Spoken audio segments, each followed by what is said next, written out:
اگر کوئی بے روزگار یہ آیت پڑھے تو کیا اس کی شادی وہاں ہو سکتی ہے جہاں وہ چاہتا ہے؟ تو بے روزگار آدمی شادی کرتا کیوں؟ پہلے روزگار تلاش کرے، اس کے بعد اس لڑکی کو لائے، اس نے مصیبت نہ پائے۔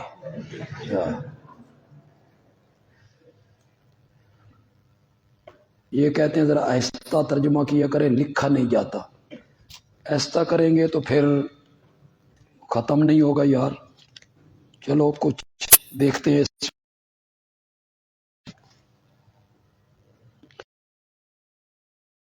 تصوف کیا چیز ہے؟ بس کچھ نہ سمجھیں، کوئی چیز نہیں، اب کوئی چیز نہیں اس وقت۔ تصوف کوئی چیز نہیں، سب فراڈ ہے اس وقت، سب فراڈ ہے۔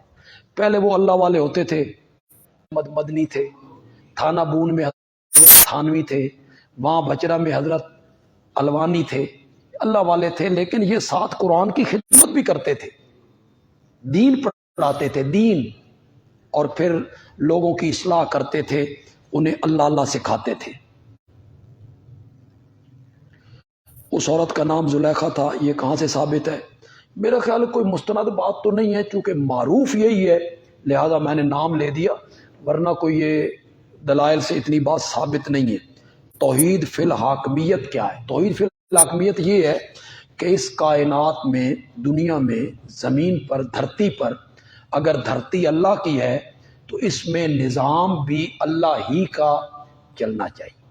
دھرتی اللہ کی ہو، حکومت، تو نظام چلے امریکہ کا یا تعزیرات ہند چلیں؟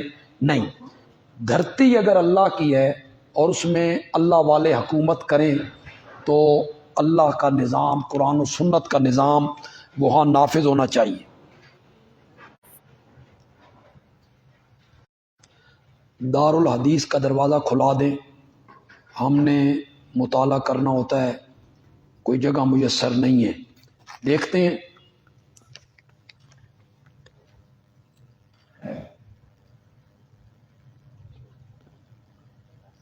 مولانا احمد شعیب خان، کل ان کا جلسہ تھا ان کے مدرسے کا، میں وہیں گیا تھا۔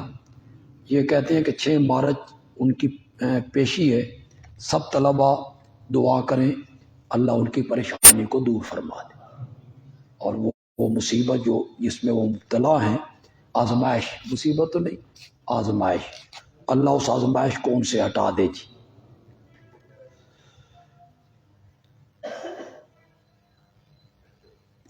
جس مسجد میں کلخانی کی رسم، کلخانی کی جاتی ہو، اعلان کیا جائے وہ مسجد بھی دیوبند کی ہو، ایسے امام کے پیچھے نماز ہو جاتی ہے، وہ مولانا خود قرآن خوانی کی دعا کرواتے ہیں۔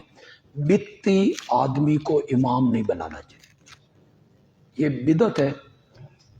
یہ جو قرآن خوانی کے نام سے جو کچھ ہوتا ہے، تیسرے دن، 7ویں دن، یہ بدعت کے زمرے میں آتا ہے۔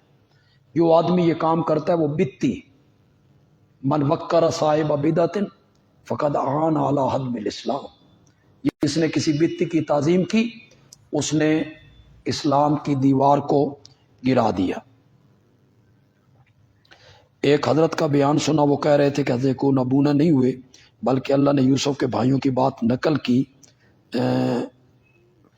نہیں، نبی کو نبوت کے ملنے سے پہلے تو کوئی عیب نہیں لگ سکتا، نہیں ہوتا عیب ان میں، لیکن نبوت کے ملنے کے بعد آزمائش کے طور پر حضرت ایوب علیہ السلام وہ کتنے بیمار ہوئے اور لاغر ہوئے کہ پہچانے بھی نہیں جاتے تھے۔